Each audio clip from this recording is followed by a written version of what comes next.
ಫಾಲ್ತಾದ ಪುಷ್ಪ police ವಶಕ್ಕೆ. ದೇಶ ಬಿಟ್ಟು ಹೊರಟಿದ್ದ ಟಿಎಂಸಿ ನಾಯಕ ಅಂದರ್. ಚುನಾವಣಾ ಅಕ್ರಮ ಕೇಸಲ್ಲಿ ಲಾಕ್. ಬಂಧನದ ಸುದ್ದಿಗೆ ಫಾಲ್ತಾ ಜನ ಫುಲ್ ಖುಷ್. ಜಹಾಂಗೀರ್ ಕಚೇರಿ ಮತ್ತೆ ಧ್ವಂಸ.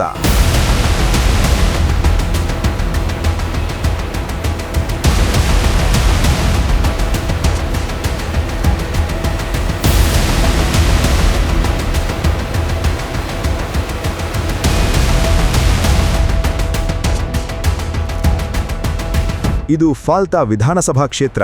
ಇಲ್ಲಿನ ಮಾಜಿ ಶಾಸಕನ ಕಚೇರಿಯನ್ನು ಸ್ಥಳೀಯರು ಧ್ವಂಸ ಮಾಡ್ತಿದ್ದಾರೆ. ಈ ಮಾಜಿ ಶಾಸಕ ಪೊಲೀಸರಿಗೆ ಸಿಕ್ಕಿಬಿದ್ದ ಅನ್ನೋ ವಿಷಯ ತಲುಪಿದ್ದೇ ತಡ ಇಲ್ಲಿನ ಜನ ಈ ರೀತಿ ಸಂಭ್ರಮಿಸ್ತಾ ಇದ್ದಾರೆ. ಈ ಕಚೇರಿ ಯಾರದ್ದು ಗೊತ್ತಾ? ಬೇರಾರೂ ಅಲ್ಲ, ಜಹಾಂಗೀರ್ ಖಾನ್, ಅರ್ಥಾತ್ ಸೋ ಕಾಲ್ಡ್ ಪುಷ್ಪ. ಪಶ್ಚಿಮ ಬಂಗಾಳದ ರಾಜಕೀಯದಲ್ಲಿ ಕಳೆದ ಕೆಲವು ದಿನಗಳಿಂದ ಸದ್ದು ಮಾಡುತ್ತಿದ್ದ ಪುಷ್ಪ ಅಲಿಯಾಸ್ ಜಹಾಂಗೀರ್ ಖಾನ್ ಅಂತಿಮವಾದಿ ಪೊಲೀಸರ ಬಲೆಗೆ ಬಿದ್ದಿದ್ದಾನೆ. ಈತನ ಬಂಧನದ ಹಿಂದಿನ ರೋಚಕ ಕಥೆ ಇಲ್ಲಿದೆ. ಪಶ್ಚಿಮ ಬಂಗಾಳದ ಸ್ಪೆಷಲ್ ಟಾಸ್ಕ್ ಫೋರ್ಸ್ ಪೊಲೀಸರು ನೇಪಾಳ್ ಗಡಿಯ ಸಮೀಪದ ಹೋಟೆಲ್ನಲ್ಲಿ ಅಡಗಿದ್ದ ಜಹಾಂಗೀರ್ ಖಾನ್ ಅವರನ್ನು ಬಂಧಿಸಿದ್ದಾರೆ. ತಲೆಮರೆಸಿಕೊಂಡಿದ್ದ ಈತ ಕಳೆದ 2 ದಿನಗಳಿಂದ ಅಲ್ಲಿನ ಹೋಟೆಲ್ನಲ್ಲಿ ಆಶ್ರಯ ಪಡೆದಿದ್ದ ಎಂಬ ಮಾಹಿತಿ ಇತ್ತು. ಈತನನ್ನು ಪತ್ತೆ ಹಚ್ಚಲು ಪೊಲೀಸರು ಮೊಬೈಲ್ ಕರೆಗಳ ಜಾಡು ಹಿಡಿದು ಸುದೀರ್ಘ ಕಾರ್ಯಾಚರಣೆ ನಡೆಸಿದ್ದರು.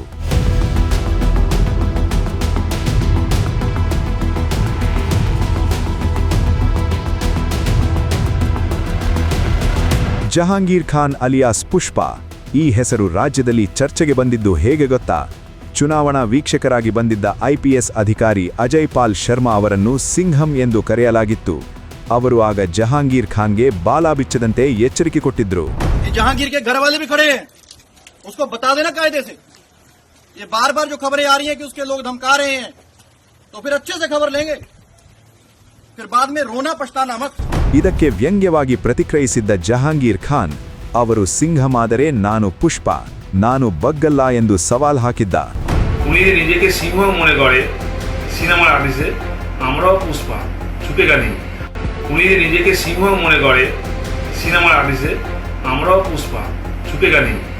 উনি নিজেকে সিংহ মনে করে সিনেমার আর্টিস্টে আমরাও পুষ্পা ছুপেগা নেই. ಆ ದಿನದಿಂದಲೇ ಈತ ಪುಷ್ಪ ಎಂದೇ ರಾಜಕೀಯ ವಲಯದಲ್ಲಿ ಗುರುತಿಸಿಕೊಂಡಿದ್ದ. ಅಷ್ಟೇ ಅಲ್ಲ, ಈತ ಅಭಿಷೇಕ್ ಬ್ಯಾನರ್ಜಿಯ ಬಲಗೈ ಬಂಟ. ಫಾಲ್ತಾ ಮರುಮತದಾನದಲ್ಲಿ ಅದಾದ ಹೇಗೆ ಬಿಜೆಪಿ ಗೆಲ್ಲುತ್ತೋ ನೋಡ್ತೀನಿ ಅಂತ ಅಭಿಷೇಕ್ ಸವಾಲ್ ಹಾಕಿದ್ರು. ಆದರೆ ತನ್ನ ಬಾಸ್ ಹಾಕಿದ ಸವಾಲನ್ನೇ ಮರೆತು ಜಹಾಂಗೀರ್ ಖಾನ್ ಕಣದಿಂದಲೇ ನಿವೃತ್ತಿ ಪಡೆದುಬಿಟ್ಟಿದ್ದ.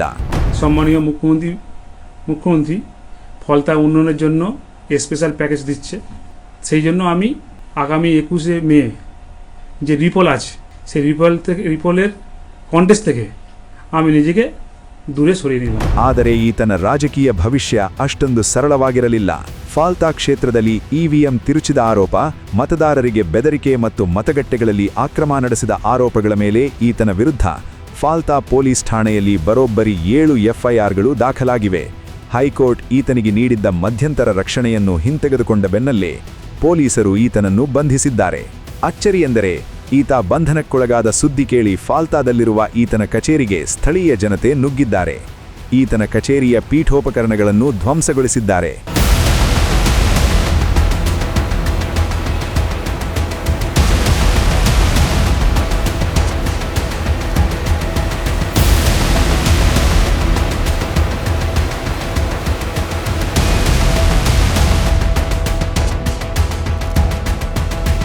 ಅಧಿಕಾರ ಕಳೆದುಕೊಂಡರೂ ಈತ ಎಸಗಿದ ದಬ್ಬಾಳಿಕೆ ಜನರ ಮನದಿಂದ ಇನ್ನೂ ದೂರವಾಗಿಲ್ಲ.